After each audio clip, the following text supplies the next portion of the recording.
Dave Cooper Live, we connect the industry leaders in the architectural, engineering, and construction space with the people, the products, and the processes to help them build it better.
Welcome, everybody, to Dave Cooper Live. As we continue sharing our special Greenbuild series from Los Angeles, today's conversation tackles one of the biggest challenges facing our industry.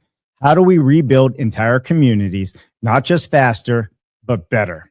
As wildfires, hurricanes, and housing shortages continue to impact communities across North America, simply rebuilding the way we've always built isn't enough. Today's panel brings together three companies approaching that challenge from very different angles. One is replacing plywood with fully recyclable structural materials. Another is combining modular construction with large-scale 3D printing. And another is using automated microfactories and robotics to manufacture highly customized homes with incredible precision. Different technologies, different business models, but all working toward the same goal: making housing more resilient, more sustainable, more affordable, and more predictable. So before we head over to Greenbuild and explore the future of housing production really looks like, we need to have a few words from our supporting members. Brought to you by GrayTech, developers of the complete light gauge steel and wood framing software for Revit StruxSoft. Off-site, modular, or prefabricated, StruxSoft Framer turns Revit into a powerful manufacturing tool, automating every step of the DFMA process from design to final delivery. StruxSoft doesn't just work with Revit, it transforms it. Jumpstart your designs at StruxSoftSolutions.com. Halleck Ltd. has a long history of innovation in cold form steel manufacturing and producing innovative precision roll forming technology for customers throughout the United States and the world. Check out their machine buyer's guide for off-site modular construction or fast build construction with light steel for framing. Go to their website, HalleckLtd.com. When the delivery can't fail, standard transportation isn't enough. Oversized, time-critical, high-risk, specialized transportation supports advanced projects nationwide, from data centers to the delivery and set of homes and offices. With more than 60 years of experience, we've transported over 60,000 projects, served more than 200 U.S. cities, and logged over 70 million miles. When failure isn't an option, choose the leader in specialized transportation. All right, everybody, listen, thank you for joining us today. We got a few housekeeping notes that we want to make sure everyone is aware of. The first being the building show in Toronto. That's right, December 2nd through the 4th. Come visit us. We have what we're calling The Exchange by Dave Cooper Live. We have a stage. We're going to have innovative conversations over the course of 2-3 days. We have an entire area called the Modular Advanced Building and Technology Zone, where if you want to demonstrate your goods, or you want to be on stage, or maybe you just want to support what we're doing and have your name out there to 20,000 plus attendees, hey, reach out to us, DM us, and use this link right here. That'll take you right to the Exchange website. You can see everything that it is about, and we would always appreciate all of your support. Now, that's not all. We also have the Mass Timber Show coming up. That's right. We have partnered with Mass Timber. We are one of their media partners with Mass Timber Plus in Philadelphia, October 6th through the 8th, 2026. And again, if you'd like to be part of that show, if you'd like to support us, you'd like to be interviewed while we're there, we'd love to see you on location with us. So with that said, we have a lot going on. And I think the biggest thing we're always looking for is we are always looking to have guests on the show, right? So there's a QR code right up there above us above my left shoulder. Maybe it's the right shoulder on your view. I don't know. But pull out your phone, use the QR code, sign up. Or if you know somebody that should be on the show, sign them up. We would love to chat with you and have you as a potential guest on the Dave Cooper Live show. And if you just want to support us and be part of what we're doing, we always love to show love to our supporters. So check out the ticker below. These are some of the supporters that are there behind the scenes, in front of the scenes. It doesn't matter to us. We're trying to keep it real. We're trying to keep it unedited. And we are truly trying to bring this industry together. As you can see behind me, if I go the wrong way, a global network building a better built world. So with that said, let's hop into the show. Welcome, everyone. This session is about rebuilding stronger, faster, and more sustainably. Across California, disaster recovery requires housing solutions that are resilient, rapidly deployable, and built for long-term performance. Today, we're looking at 3 approaches that represent different but complementary pieces of the solution. Sitting to the right of me here, we have Sean Petterson, co-founder and CEO of SuperSeed. You'll never use plywood again, I'm telling you. Creating the world's first fully waterproof, 100% recyclable structural wood alternative, turning waste streams into durable building materials. Sitting next to him is Ross Maguire, co-founder of Azure Printed Homes, delivering modular and 3D printed housing, recognized by Time's Best Invention 2025 for sustainable, rapidly deployable construction. Congratulations on that, by the way. That's pretty cool. And we have Vikas Enti at the end here, CEO of Reframe Systems, advancing precision and repeatability in home building through automated microfactories production. So I'm Sean Petterson, CEO of SuperSeed, and what we do here is pretty straightforward. We are making better materials that are better for our environment, and we're doing it at a reasonable price. So as Dave said, the problem that we're tackling is we're trying to displace old plywood and old OSB. The issues have been more and more relevant in terms of its price points, becoming more of a competitive space for us to take over. We're looking at areas like concrete, we're looking at steel, where there's a lot of decarbonization efforts, but no one's really focusing on the old commodity-based materials that build all of our houses here in the United States. Everyone knows wood's a problem. Everyone that gets a pallet of wood delivered to their site knows that the bottom sheet is rotten and the top sheet is warts because it's been sitting out in the sun. You go and you build your house with that, right? And that's the issue that we're trying to solve here. There's going to be more plastic and fish in our oceans in 10 years, and we're deforesting trees. The issue we're looking at right now is that with the tariffs, with the way that things are changing, we're harvesting younger and younger trees. It's bad to chop down old growth forests because that's where the nature is cooling the planet, but also we're chopping down younger and younger trees, which means we're adding more formaldehydes, we're adding more glues, we're adding more binders just to make this stuff last a little bit longer. And that's the problem. We're still creating an inferior product after that. So what we do is we're taking recycled plastics, which typically have a bad name, and we're making it work. So what we created here is the first structural replacement for plywood and OSB that's made out of recycled plastics. What we do is we start with material science. So what we're doing is we're bringing in materials, typically PIR. We're bringing in that material from validated sources and that we can take down for millions and millions of pounds. For example, we'll be displacing about 25 million pounds of recycled plastic next year. at our between our two plants that we built. We ingest it, we see what its material properties are, and then we add special pieces to our formulation that bring it up to that structural level. Next part of that is, that stuff's heavy, it's dense. It's about 1.5 times as dense as wood's gonna be, which is gonna mean that the fastener retention is gonna be great, but we have to do something about the weight. So we designed our high output extrusion process that allows us to make really repeatable boards, but also achieve a very high stiffness because we're achieving that strength to weight ratio given that corrugated profile. So the results are, we beat plywood and OSB in just about every aspect. Again, good fastener retention, it's stiff, but what's really interesting about what we do is we can engineer it. So here you can see on this example, there's two different colors. So the middle composite is actually different than what's on the top, and what we're able to do is engineer it based on the spec.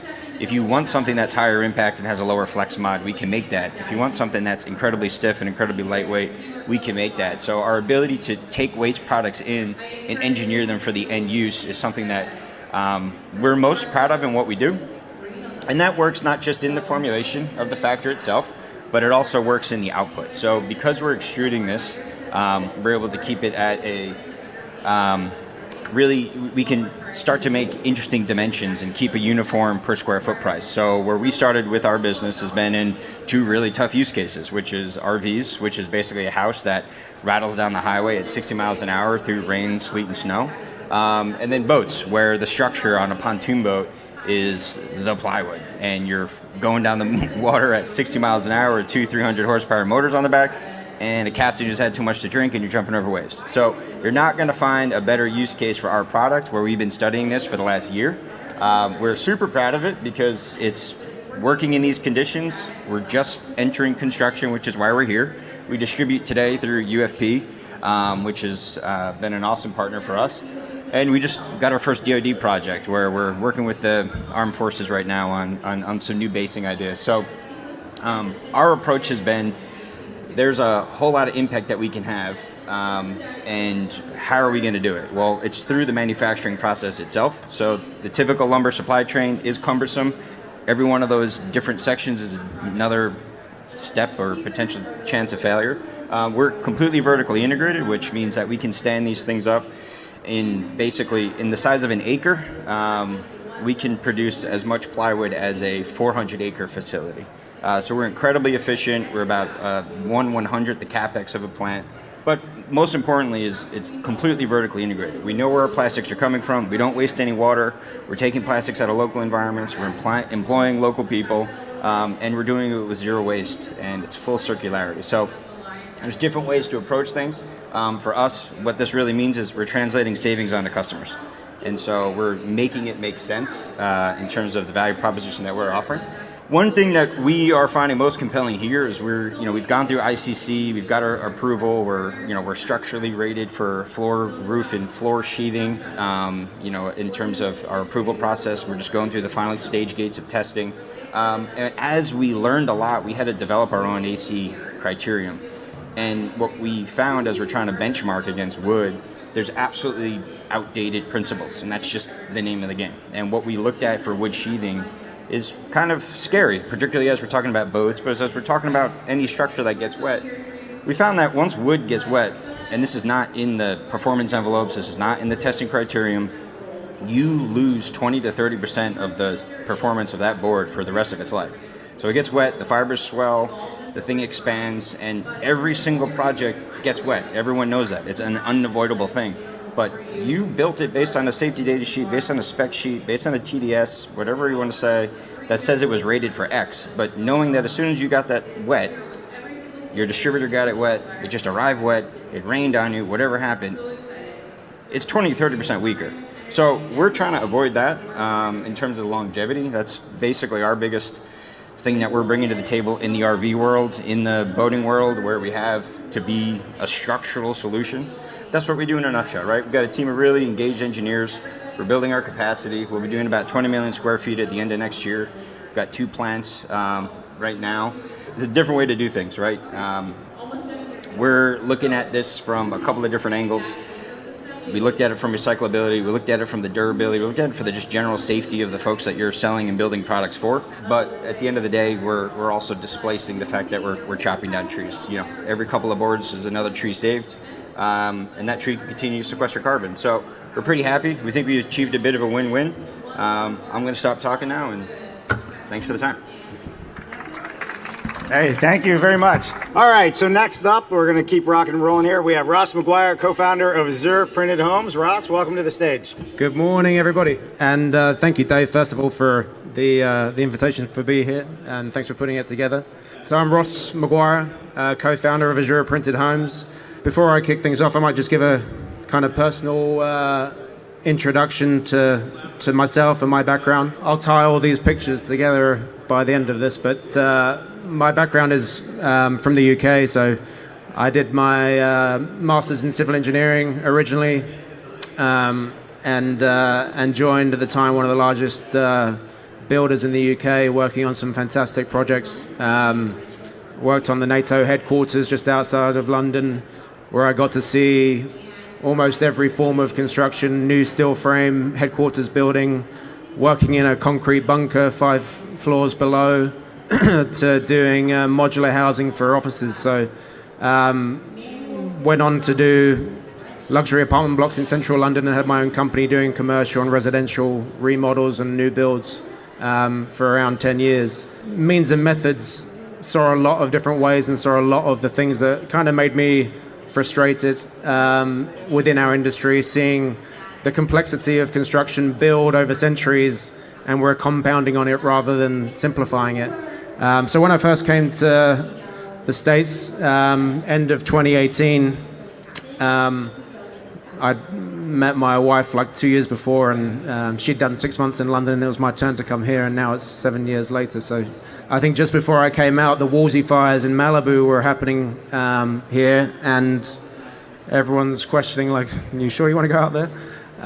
But it was from a construction perspective, it was an opportunity to understand what the problems were and trying to address them. So I met my business partner Gene shortly after coming out here, and fire rebuilding was a big part of what we focused on when we formed Azure.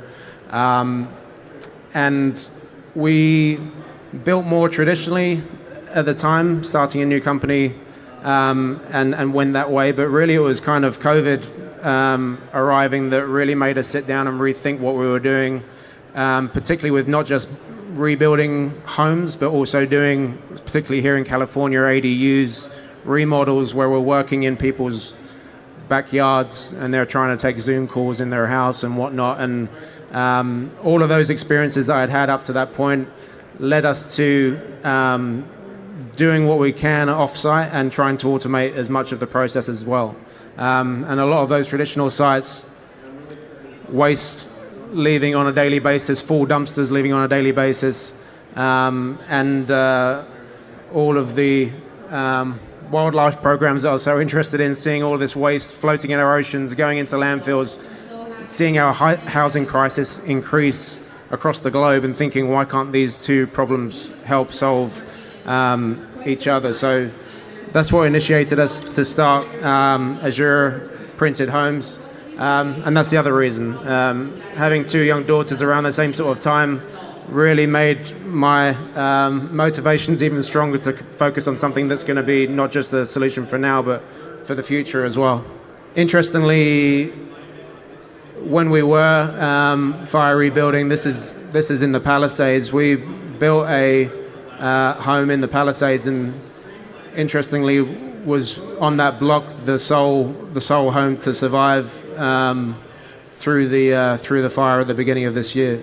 So our solution has kind of always diversified. So we see ourselves as an all-electric modular housing company that focuses on both 3D printing and automated fabrication, trying to be as sustainable as we can, but trying to be as affordable and as fast as we can as well. So in terms of our 3D printing solutions, we custom designed our printer with a robotic arm and a rotating table so that we can print modules on their side, rotate those modules, and then spray foam insulate, wire plumb each of the modules internally.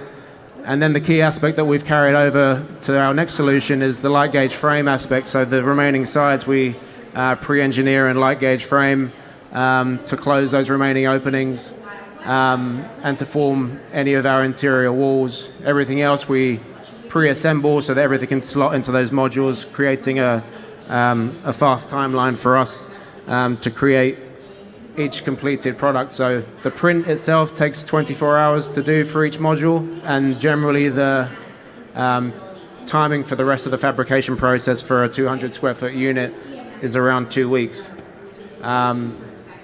We then crane, forklift at the other end into position, and we have these smaller units across the country in South Carolina, Georgia. This one's up in Big Sur. We provide them with solar and battery to make them entirely off-grid as well. And that's just one thing that we have been working on. So the other aspect, particularly with the title of Dave's subject for today, I wanted to talk about our fire rebuild solutions as well. So that light gauge framing that we do, this was a fun little graphic I put together the other day, but I think I'm pretty much preaching to the choir here in terms of prefab construction and off-site modular construction. In case I'm not, this obviously shows what you experience in a traditional build, the sequential build of having to do your below-grade site work, foundation utilities before you can then install your above-grade framing and everything else in terms of the finishes, and then you can finally do your hardscape and landscape around that finished home. Particularly when considering the 9,000 homes in Altadena, 6,000 homes in Palisades, the amount of traffic that would need to get to and from each of those building sites. If you're maxing out at 100 people per site, then the congestion and the infrastructure is just not ready to deal with that kind of traditional solution. The waste we touched on earlier, having off-the-shelf sizes delivered and being cut to length, and half of the material being sent back to landfill to be recycled. And then the stress levels for the homeowner is something where there's a lot less feeling of control and much higher levels of stress and anxiety through what is a longer duration and something where you're kind of waiting to see if people turn up. If that person turns up, then that's going to affect his timeline, and it's just a whole multitude of chaos that can unfold in a traditional sense. So moving to an off-site obviously condenses the timeline. You can be working on the site work whilst you're working in the factory simultaneously. You're heavily reducing the infrastructure burden as well as the waste, and a much more enjoyable process for the homeowner as well. So it's really sustainable from not just, and people always assume sustainability is more to do with using good materials and whatnot, but we try and take a more holistic approach of it's not just that, it's everything that the process impacts, the people that are impacted, it's community sustainability as well as product as well.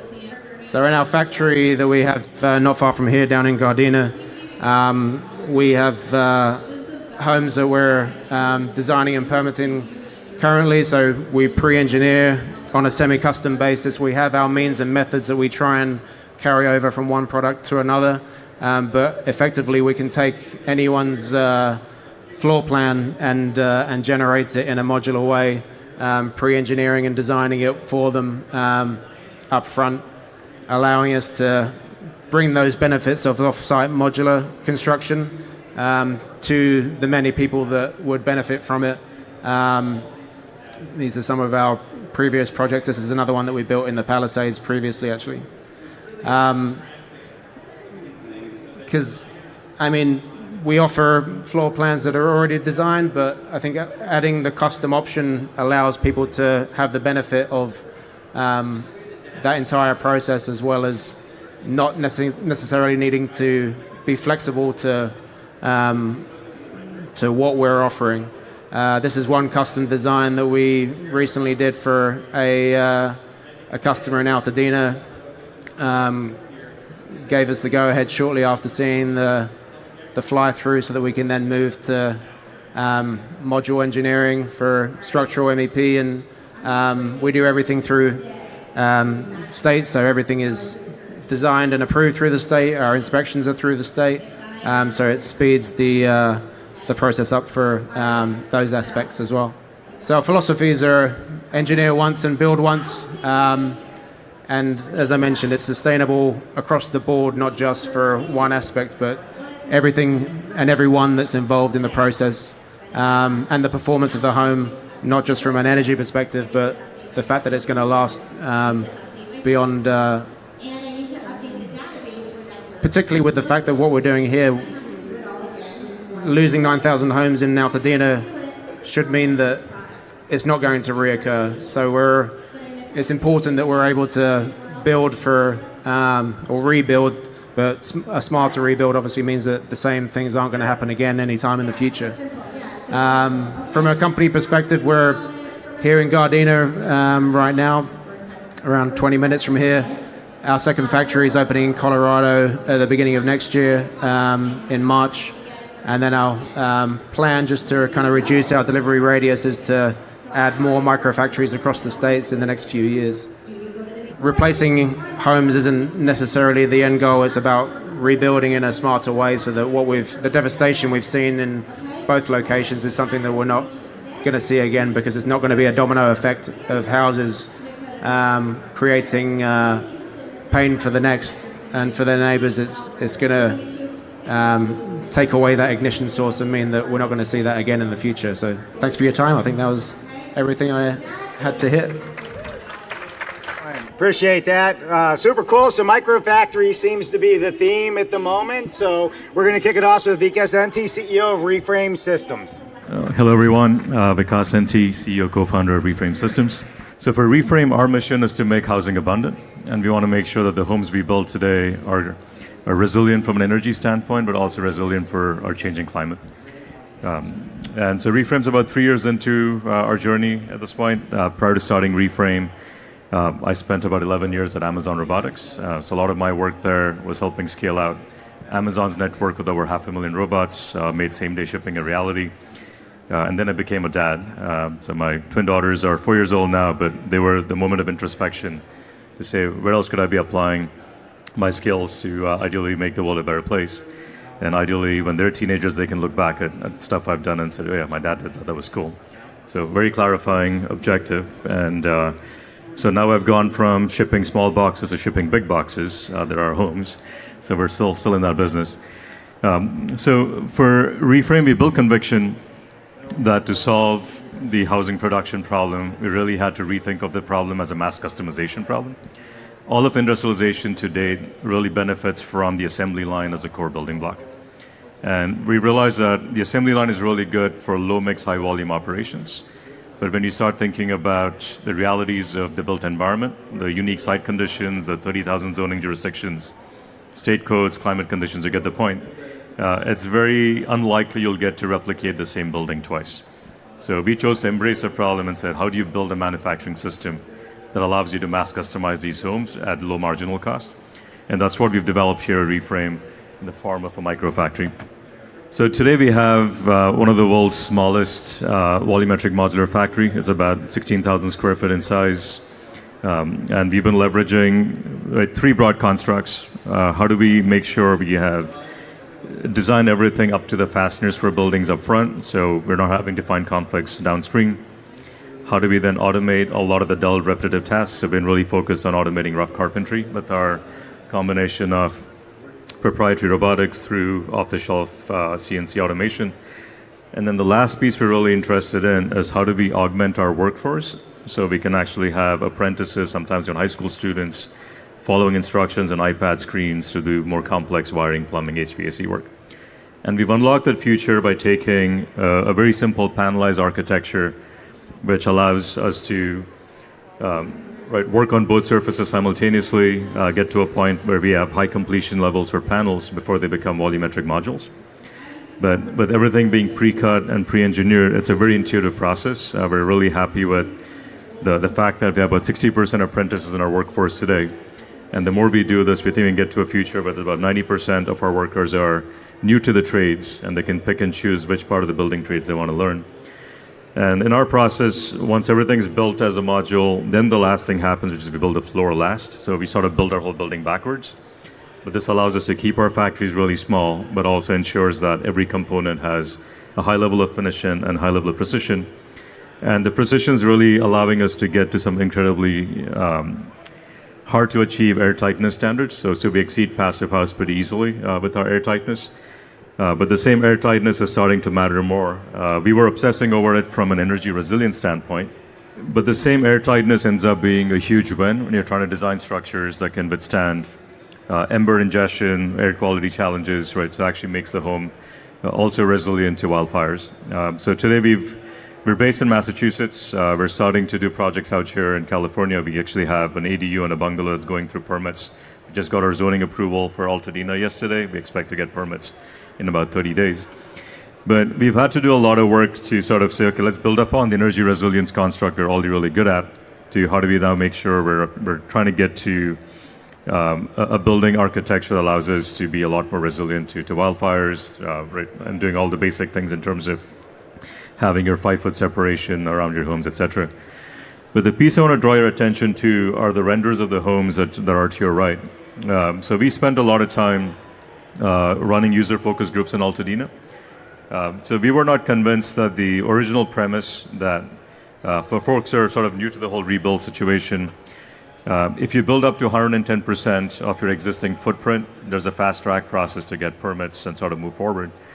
So it's very easy to assume that, hey, if the average home was 1,100 square feet in size, if you design a product to be 1,300 square feet, maybe that is a slam dunk product everyone's going to want. So you design that product and get to fast permits. I'm glad we did not do that, because the whole user focus group we went through, it became really clear that people actually want to use this opportunity to build a bigger footprint. And to them, they're like, hey, I'm actually willing to wait. If it takes 4 weeks more or 12 weeks more, I'm willing to make that trade-off. So I'm actually glad we got that signal. So we spent time factoring that feedback in, and we kind of came back with a 1,600 square foot bungalow design that fits most lots in Altadena.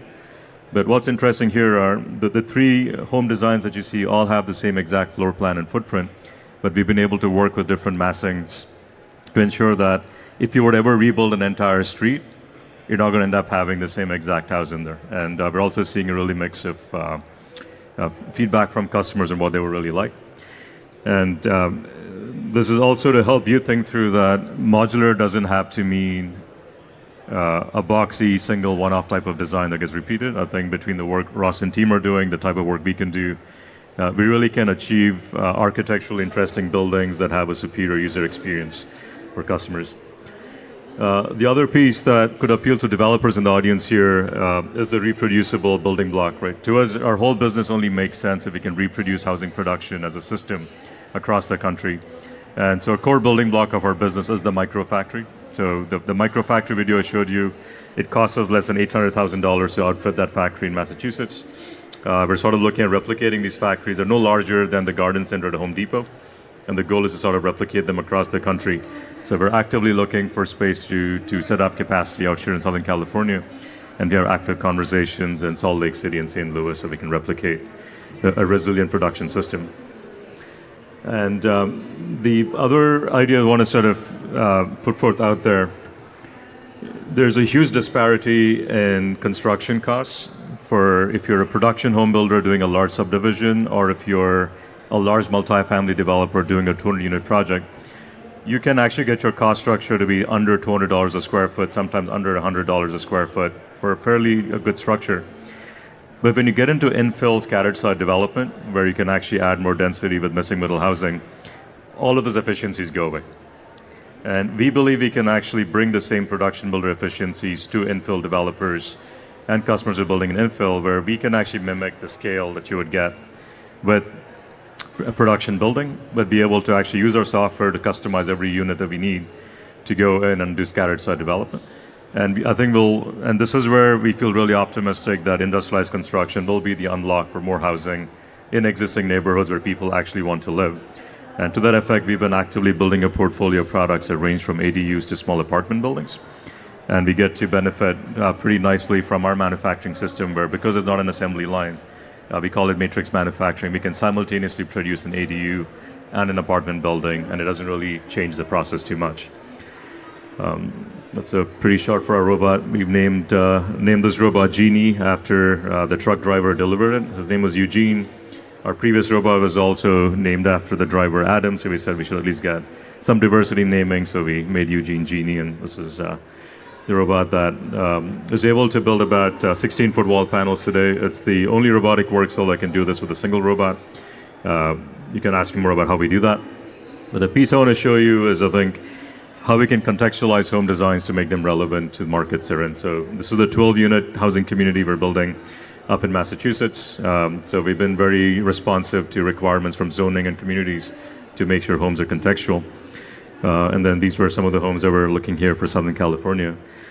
And to Ross's earlier point, I think there's this whole, if I sort of zoom out on the problem we're all really trying to solve, no one really wants construction. Like, everyone wants a building to magically appear overnight. Right? Like, that's the future we're all really trying to get to. And how do you do this in a way where the owner, the developer is happy, but more importantly, the neighbors are also really happy with you? And I think we're getting pretty close to that future. So this is a New England, classic New England triple-decker. So it's an IBC code product. It's a 3-unit, 3-bedroom, 3 units. We've gone from foundation, and we'll be handing the keys over to our customers right before Thanksgiving in less than 120 days. And our neighbors are obviously incredibly happy because it's been a pretty quiet job site. In fact, we had a whole celebration when we brought the cranes over to set the boxes. We had an ice cream truck along with it. Right, like, everyone's pretty happy with this process. We think there's a future here where, by getting people, neighbors actually pretty happy with the outcome, I think we can also sort of turn the NIMBYism attitude away in terms of all the friction we have with new construction and development. And so sort of going back in time, so this was our first project. It was designed to be a net zero, FIAS zero ADU. But the benefit of factory precision, we ended up exceeding the air tightness requirements. That this unit's actually energy positive. It was designed to get to HERS 0. It's actually HERS score of -25. And that didn't cost us anything more to do. So there's a whole world of advancements that sort of come for free with factory built construction that we would encourage you in the audience to sort of come ask us more about how we can build better. And I appreciate all of your time. And also thanks to Dave and Jen for hosting this event. Yeah. All right. Perfect. First of all, could each of you just say who is the client, and are you self-builders as well? Can we buy your product in a Home Depot, like as a consumer? We'll start off in the end with Vikas. Yeah. So we're a vertically integrated designer, manufacturer, and GC. We find that with that approach, we get to maximize savings for our customers. Our customers typically are developers. As we've been looking at wildfire rebuilding in Altadena and the Palisades, we're obviously working with homeowners there. Yeah, we have a real mixture from B2C to B2B. We also have some government contracts as well. We have one up in San Luis Obispo that we're working with San Luis Obispo County. So, yeah, we're agnostic to who's receiving it. As I say, it's kind of the means and methods that we think everyone can benefit from. So we're not necessarily, focusing on one market and providing to all. For each of you, what problems are you eliminating? And this goes to homeowners, builders, developers, manufacturers in this instance. And we'll just keep going from right to left. I think the biggest thing we're looking out for is predictability, right? So how do we get to a future where the estimates you get are the actuals, right? Be it for time or cost. And we believe the only way to do that is to actually compress the full value chain, push a lot of the complexity of work to a controlled factory environment where we know exactly how to get things done, minimize uncertainties on the job site. So I would say predictability is a promise, and that's what we're trying to go after. I think we should have all the same answers. I mean, it's the same. Yeah, taking back the control of what we've lost in construction, and I think again from working with a lot of our customers, the cost is the biggest driver for everybody. But generally, if you do that, you have to make a sacrifice on quality or make a sacrifice on how sustainable it is or how long it takes to be a reality. So trying to bring all of those things together so that you're not having to sacrifice on any of those things to get an affordable product is the game. Yeah, and SuperSeed will help eliminate steps in the process. You can reduce the need for rain screening, backfilling penetrations, where you can leave our stuff outside. It's not going to warp, not going to have loss of material, not going to have loss in rework.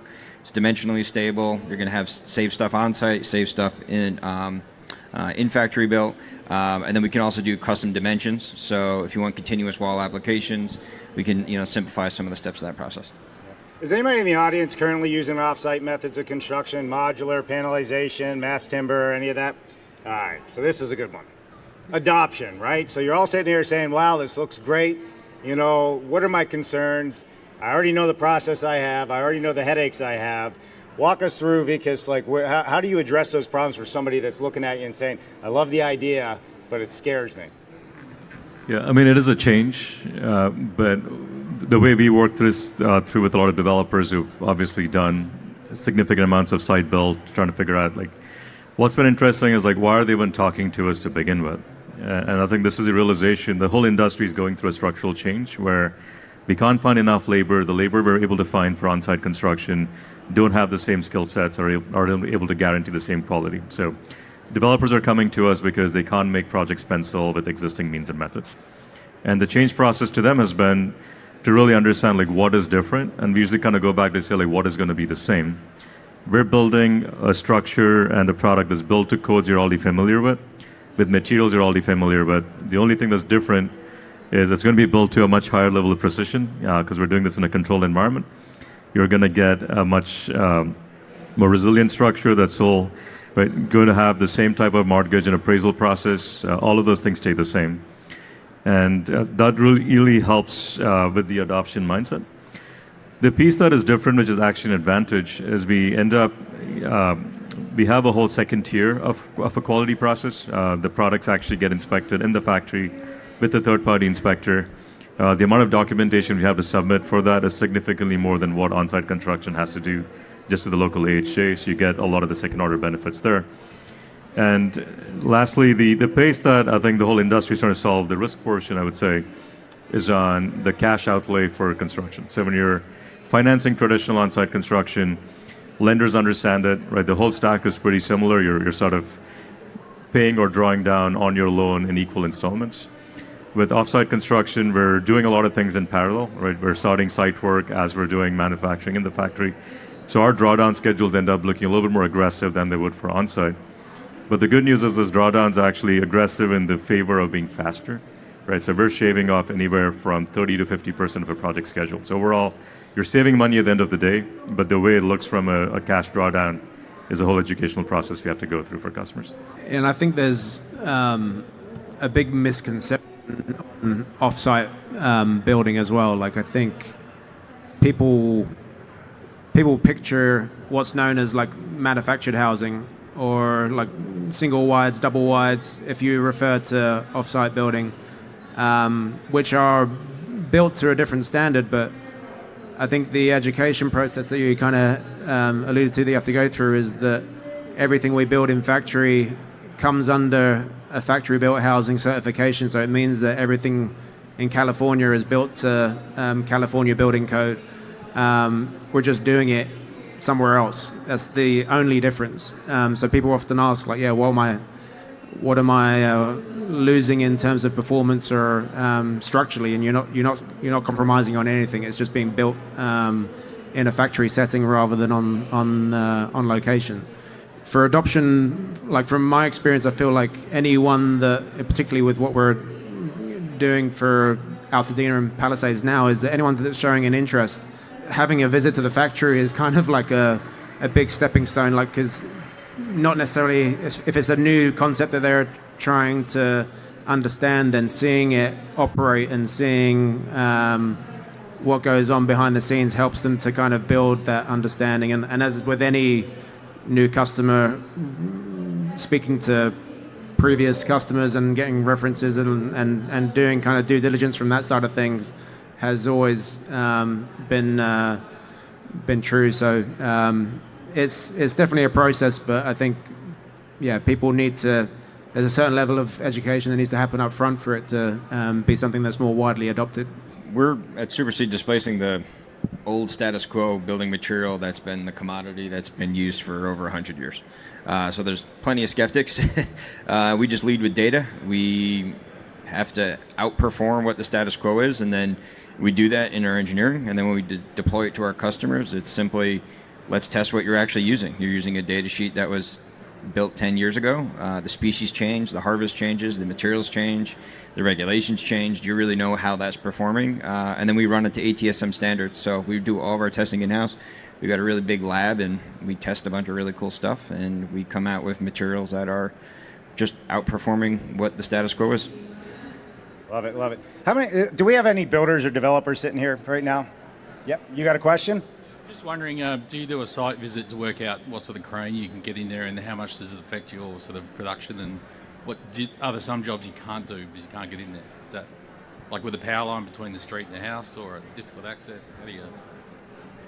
Yeah, I mean, the first step when you engage, and it might be similar for us too, like we will do a whole site feasibility study in terms of like, because this is a logistics problem, like what can we actually get to a job site? And I think the advantage we have in our process is we then get to decide what is the maximum module size we want to go with, like, because we get to customize how we modularize the building.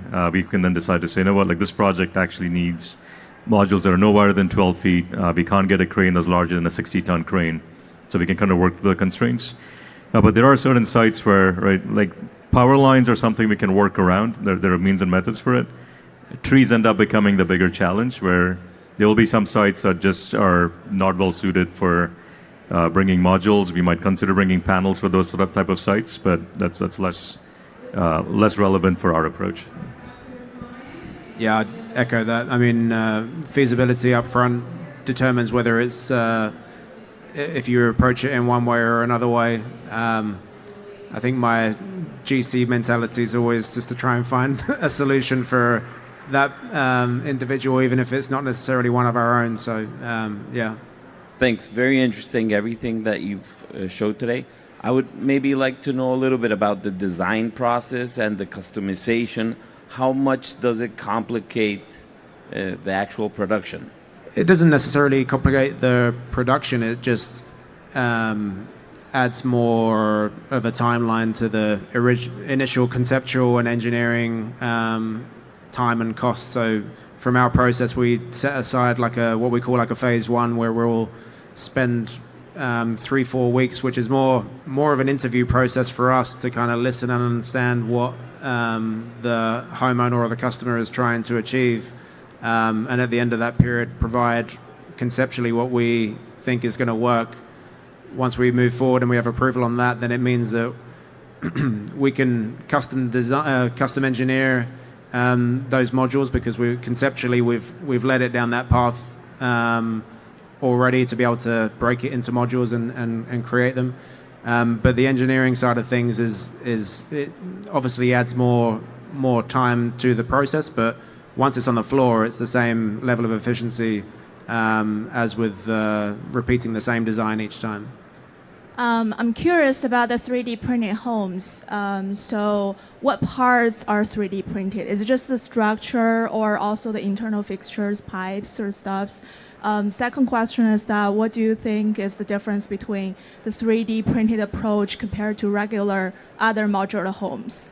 The benefit of our printed modules is that we're combining like 7 different trades, multiple different materials, all into one automated print. So we're combining the structural stud and joisting, the sheathing, the exterior finish, the roof finish, the flashing between, all of those things, the floor joisting, all into an automated print.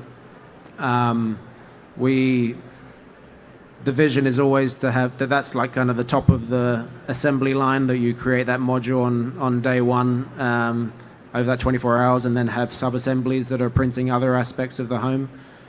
We've made the first step, but the next ones haven't come online yet. But yeah, we're planning to be able to print more and more aspects of the home as we move forward as well.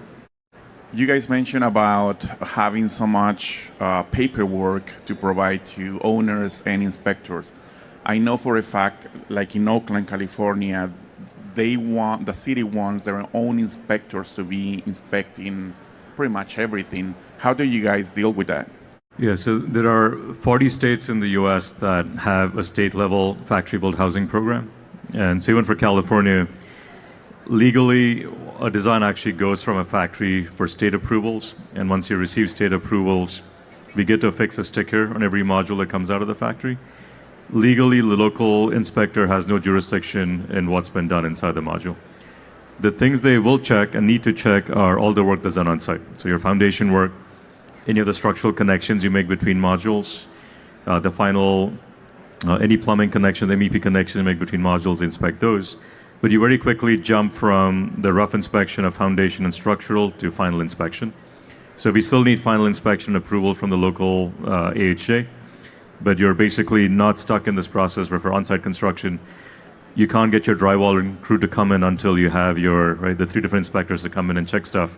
You skip all of those inefficiencies in this approach. Great, thank you. All right, is there any other questions before? One more? With the 3D printing, what is the material that you're printing? Is it the concrete or a plastic or what? I didn't mention that inspiration, but like around that time that we were conceiving the idea, another inspiration was seeing concrete 3D printers on site being moved from location to location, these big gantry printers, and not only the fact that they're using concrete, but also like if it's too hot, too cold, too wet, too windy, then there's no production happening.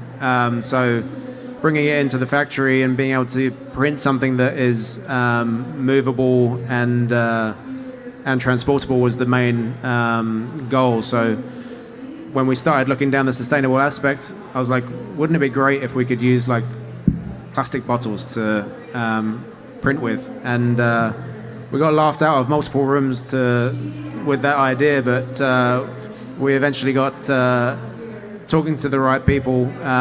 So yeah, we use a PETG-based composite with fiberglass with a fire retardant baked in, and then we put a Class A fire-rated coating over the print as well. So we have the fact that it's lightweight, the fact that it's composite, and we can do it in factory and move it around without any risk is the benefit of that material choice. Yeah.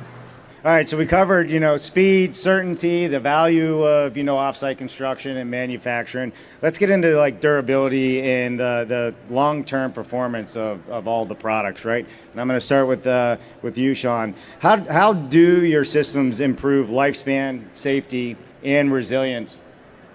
I think we covered earlier the issues with moisture in plywood. Everyone knows that. But I think by the numbers, if you look at the historical data sheets, the performance envelopes for plywood and OSB only goes out about 10 years. And so we re-enveloped that and we projected ours out to be about 50 years. And there's not going to be any moisture, termite damage, mold, any effects that are going to impact in the long term. So I think my answer is pretty straightforward. It'll just last longer. People want to get rid of plastic because it lasts forever, and that's pretty much what you want your home out of, is something that's going to last forever. I love it. And both of you are using plastics, so this is kind of interesting. Go ahead. How about yourself? So for the two forms I kind of showed with the printed aspect, the biggest deterrent that we have that you probably don't is UV. So obviously UV will break down a composite over time. So we have a UV coating that we apply, which is also pigmented, so we can customize the color that the home is finished in. That comes from our provider with a 20-year warranty for UV and color protection. So it's no different to any other home, that as long as it's maintained and recoated every 15 to 20 years, then that warranty just extends and the material doesn't degrade. With our light gauge steel side of things, obviously we're avoiding the things you mentioned, like potential mold, termite damage, the things that we're battling against otherwise, and yeah, so there's adding appropriate finishes and coatings. We're creating something that, as long as it's well maintained, should have a long and healthy life. Yep. So we've made a decision to prioritize more biogenic material. So we're a wood-based construction system, everything except to the siding where we end up with fiber cement or metal siding. The advantage we have when it comes to, right, the whole goal is to manage moisture. You get to really manage moisture in a factory setting significantly better. We know that for our weather barrier, every single hole we put through it, we can actually patch it and verify that's actually been patched. Ask your GC if they can guarantee that on the job site, right? I think there is. So the factory gives us an advantage to make sure we can get really good at moisture management techniques. How we think about flashing around our windows, like all the usual failure modes. We're able to be extra careful and actually verify that work's been performed to the manufacturer's requirements there. So I think that's the first step. The second step, when it gets to the job site, when we stitch things, this is a place where we again end up having much better control because we have fewer places that we need to stitch, so we can be really careful and thoughtful in how those things happen. So overall, we're not taking any material risk because we're using the existing supply chain. We really get to make sure means and methods exceed the manufacturer's requirement in how we manage moisture, how do we actually weather seal the building. Anybody have any other questions before we wrap up here today? Yeah, perfect. So if you guys could just leave us with your final thoughts, something that you want to leave with the audience that they should take away from this conversation, or is there something that I didn't bring up that you felt was really important that you wanted to share with them? Sean, I'll start with you. Yeah, sure. So I said at the end of my presentation is there's a different way to look at things. There's a win-win. There are new materials. But I think where the win-win comes in actually deploying these is how are you going to save steps? How are you going to save time? How are you going to save materials? What we're trying to bring to the table is combining some into one. And I think that's the way that we're going to look at all efficiencies. We just mentioned rain screening, penetrations, other issues. Just start with better materials and those can have a better impact on the environment. That's a nice to have. But let's talk about saving costs and transferring that onto your customers and clients.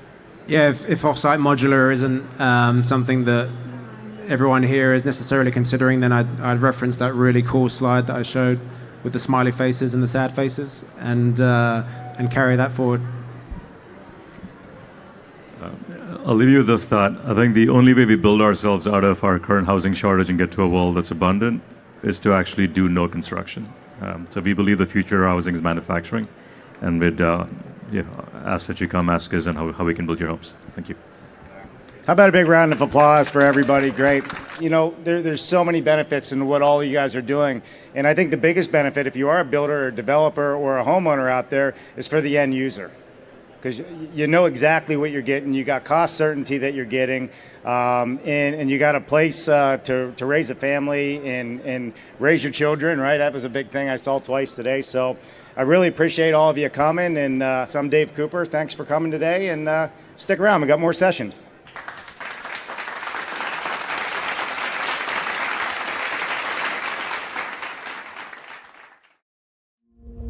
What an amazing show. Thank you to all of our sponsors for helping us to continue to bring all of these innovative conversations to all of you out there. Please visit them, see what they have to offer you, and as always, subscribe to the YouTube channel and ring that bell. It would mean the world to us. I'm Dave Cooper.